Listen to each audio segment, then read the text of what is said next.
හරි දැන් කියපන්. අනුර කුමාර දිසානායක මහත්තයෝ අපි මේ වතුරේ ගම් වතුරේ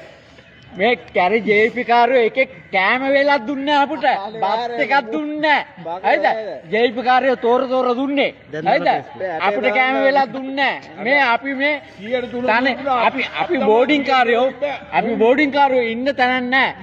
අම්මට බෝඩින් කාර්යෝද මිනිස්සුයද නේ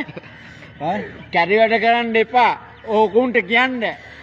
අයින්සක මිනිස්සුන්ට දෙන්න කියලා සාධාරණ විදිහට උන් තොර දුන්නේ කෑම හරිද අපිට කෑම වෙලා දුන්න ලෝස්ට් එකේ කොල්ලෝ අපිට කන්න දුන්නේ හරිද බලුවට ගන්න එපයි කියන්නේ